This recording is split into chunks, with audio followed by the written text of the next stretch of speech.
Bonjour les amis, c'est le Seb pour le team Oli le Belge. Et bien voilà, ici nous sommes en compagnie de la 0 SRF, un roadster qui a quand même un certain look, un certain charme, un certain coup d'œil. Je ne vais pas revenir, comme Olivier l'a déjà fait précédemment et comme Gilles vous en reparlera dans une prochaine vidéo, sur les chiffres, sur l'esthétique. Vous connaissez, j'aime bien les chiffres, mais cette fois-ci je ne vais pas vous en parler. Ce que je vais vous relater, c'est plus ce que nous avons vécu en testant cette bécane sur une balade au long cours. Quand j'ai une balade au long cours, on a quand même fait la bagatelle de 300 km sur la journée. Et donc, je vais vous expliquer un petit peu tout ça. Nous sommes partis le matin du Brabant wallon. Nous avons traversé une partie de la province du Brabant wallon. Nous avons fait une brève incursion dans la province du Hainaut, traversé de part en part la province de Namur, et nous sommes remontés dans la province du Luxembourg. Donc déjà 150-160 km, un bon rythme, à vrai dire. J'étais à ce moment-là sur la Harley-Davidson Road Glide que vous avez vu précédemment, et Gilles a pris le guidon de ce superbe roadster jusqu'à la petite ville de Rochefort. À Rochefort, nous avons fait un switch de bécane. Au niveau consommation, on était déjà, si je ne me trompe pas, grosso modo à 47% de batterie lorsque nous avons fait les échanges. Gilles a un comportement qui est très prudent au niveau de la consommation électrique. Il enroule beaucoup, il joue avec la récupération d'énergie. Donc on peut dire que cette grosse centaine de kilomètres, je dirais même 120 km, il a pu les faire avec une bonne charge de batterie et en étant très je le disais, prudent, économe. Voilà, je cherchais le mot, c'est économe. Quand j'ai pris le guidon, mon style de pilotage est un peu plus stop and go, un peu plus on-off que celui de Gilles. Donc j'aime bien les relances un petit peu viriles, j'aime bien les gros freinages avant les virages, ce qui fait que, vous l'imaginez bien, l'énergie électrique a diminué quand même un petit peu plus rapidement. Ceci dit, au niveau du comportement de la bécane dans les petites routes que nous avons prises lors de cette balade, donc je nommerai par exemple les routes de la Meuse de Namur à Dinan, la remontée vers Lavaux-Sainte-Anne, la route de Houillet, la route de Rochefort et ensuite tout le bois de Nassogne qui est quand même un haut lieu de la pratique motocycliste. Ces routes nous ont permis quand même de nous amuser un petit peu avec la moto, un petit peu beaucoup même. Et pour ma part, ayant pris le guidon à Rochefort et allant en direction de La Roche-en-Ardenne, j'ai profité vraiment du comportement très sûr de cette machine sur cette route joueuse.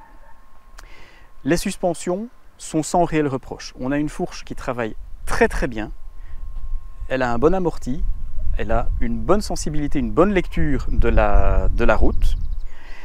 L'arrière par contre, avec mes maigres 61 kg sur la balance, j'ai trouvé quand même que l'amortisseur était un petit peu dur et renvoyait les informations assez sèchement sur le popotin.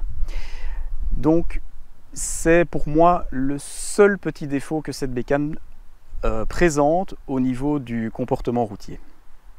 Ce qui est assez déstabilisant aussi, c'est que dans ce moteur, vous n'avez pour ainsi dire pas d'inertie. Ce que je veux dire par là, un moteur thermique, vous avez des pièces en mouvement, vous avez un vilebrequin qui tourne, qui donne un certain comportement à la bécane. Ici, avec le moteur électrique, on n'a pas tout ça.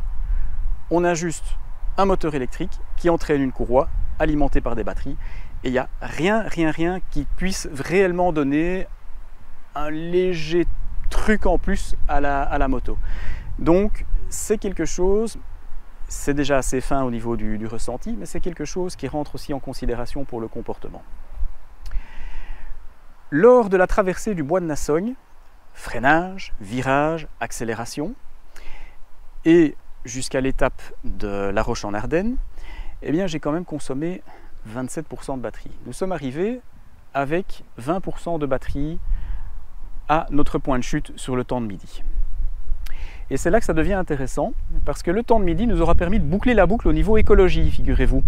Et oui, le point de chute que j'avais choisi, on s'est arrêté chez mes parents et ils ont une très belle installation de panneaux solaires, ce qui fait que la recharge électrique n'a pour ainsi dire consommé aucune énergie. Par contre, au bout de 150 km, prévoyez quand même 3 heures de temps à votre point de chute, de façon à pouvoir repasser des 20% jusqu'au 100%, parce que sinon, vous ne rentrez pas à la maison. Donc, nous avons profité de ce temps de midi pour faire d'autres vidéos de l'essai de la Road Glide que vous avez vu. Et nous avons pu reprendre la route pour rentrer à la maison. Pour rentrer à la maison, nous sommes redescendus sur la Roche-en-Ardenne, de nouveau petite route bien viroleuse. Nous avons pris la direction de Othon et bien avant Othon d'ailleurs, nous avons bifurqué en direction de Marchand-Famenne par la petite route de Waha. Également une petite route bien viroleuse. Nous avons rechangé les guidons. Gilles est reparti à ce moment-là. Attendez, je vous dis des bêtises parce qu'en fait, à ce moment-là, j'étais sur la 0 et Gilles a repris le guidon pour la petite route de Waha. Et après, nous avons rechangé à Marchand-Famenne sur la Nationale 4 pour rentrer à la maison où j'ai repris le guidon de la 0.